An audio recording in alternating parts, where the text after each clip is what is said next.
gente, bem-vindos a mais um episódio do nosso podcast Ciência em Pauta. Hoje vamos falar sobre um tema que parece complicado, mas está presente em várias situações do nosso dia a dia: quantidade de movimento e impulso de uma força. E para nos ajudar a entender melhor, eu tenho aqui comigo a Arielle, que vai explicar tudo de um jeito fácil e interessante. Seja bem-vinda, Arielle. Oi Maria, oi pessoal, é um prazer estar aqui para conversar sobre esse tema incrível da física, que tem tudo a ver com movimento, colisões e até segurança no trânsito. Para começar, Arielle, o que exatamente significa quantidade de movimento? Esse nome parece algo bem técnico. É verdade, parece complicado, mas é bem simples. A quantidade de movimento ou momento linear mostra o quanto o corpo em movimento carrega de um movimento. Ela depende de duas coisas: da massa e da velocidade do corpo. Calculamos assim: quantidade igual a massa vezes velocidade. Ou seja, quanto maior a massa ou a velocidade, maior será a quantidade de movimento. Então, por exemplo, um caminhão e uma bicicleta andando na mesma velocidade têm quantidades de movimentos bem diferentes, né?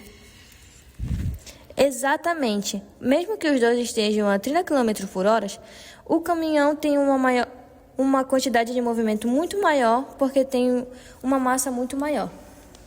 E o que acontece quando dois corpos colidem como duas bolas de bilhar? Aí entra o princípio de conservação da quantidade de movimento. Quando o sistema está isolado, ou seja, sem forças externas atuando, a quantidade total de movimento antes e depois da colisão é a mesma.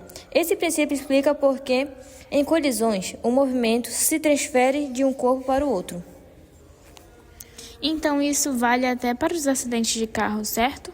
Sim, é justamente esse princípio que ajuda engenheiros a projetar dispositivos de segurança, como cintos e airbags. Agora fala pra gente o que é o tal de impulso de uma força. O impulso representa a ação de uma força sobre um corpo durante um certo tempo. Ele mostra quanto a força muda o movimento desse corpo.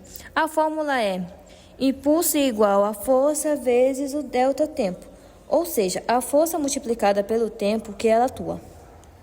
Então, o impulso muda a quantidade de movimento do corpo? Exatamente.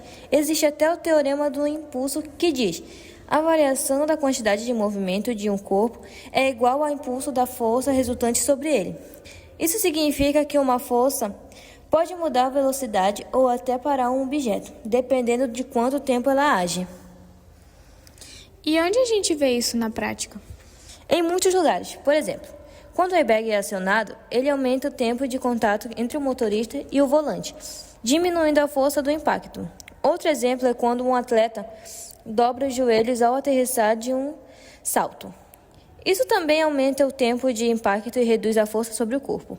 Ou até em esportes como o beisebol ou o futebol, onde o impulso é essencial para mudar a velocidade da bola.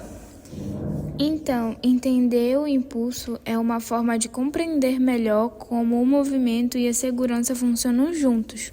Com certeza. A física está em tudo, desde o chute de uma bola até os sistemas que salvam vidas.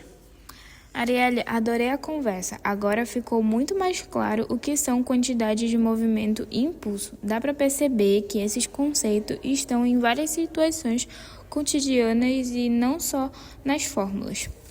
Sim, o mais legal é ver como a física explica o mundo real e como pequenas variações de tempos ou força podem fazer toda a diferença.